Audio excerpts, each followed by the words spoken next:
This one's from Majorie NA 8000.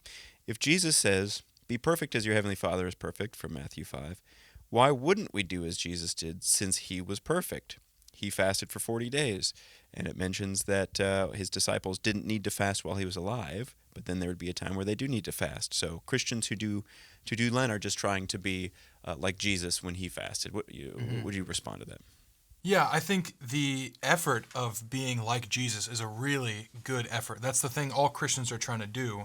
And so I like where your heart is with this. Also, you forgot to mention that Majorie NA 8000 starts with saying hello. So hello, if you're watching us again. Just wanted to be friendly. Yeah, sorry, Majorie. So fasting is good. Jesus fasted. We should follow his example. That's a principle that he performed and that we should also fast like Jesus fasted.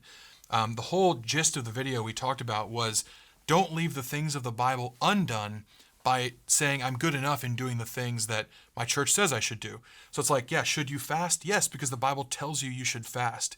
If you're going to add other things to it, we need to know where exactly is that line, because you can't just say, well, it's tradition. We've done it for a long time. It's like, well, your tradition needs to be biblically based. Otherwise, where's it coming from? And if you're not questioning that, what might you be performing that really Jesus isn't pleased with?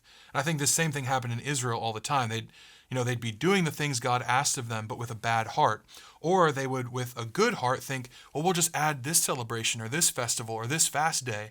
And God was like, guys, you're not even doing the bare minimum I'm asking you for, which is with a good heart, obey my commands. They're like, oh, well, we'll either have a really bad heart and not obey, or just do the bare minimum, or we will add our own days and kind of celebrate those and just kind of give them up to you and you can have those. And God's like, I'm not pleased with either of those things. Yeah, I feel like, and this is where in your first video, the first video that we produced, that you did get into this a little bit where you talked about, for instance, it leads up to Good Friday, right? And Jesus was not killed on Friday. Good Friday in itself is a false premise. So the whole thing is it's just like this wrapped up in... It's a good practice. Fasting is fine. Good. Denying your fleshly desires if they contradict God's will. Good. But then it's which you should be doing all the time, not just of course. For 40 days. Which sometimes it does turn into that, right? Where it's like, okay, well, leading up to Lent, I'm just gonna glut on everything I can that I'm gonna get rid of, so I don't miss it so much for 40 days. It's like, is that Fat really? Tuesday, right? That's is that really the fasting Jesus was doing in the wilderness?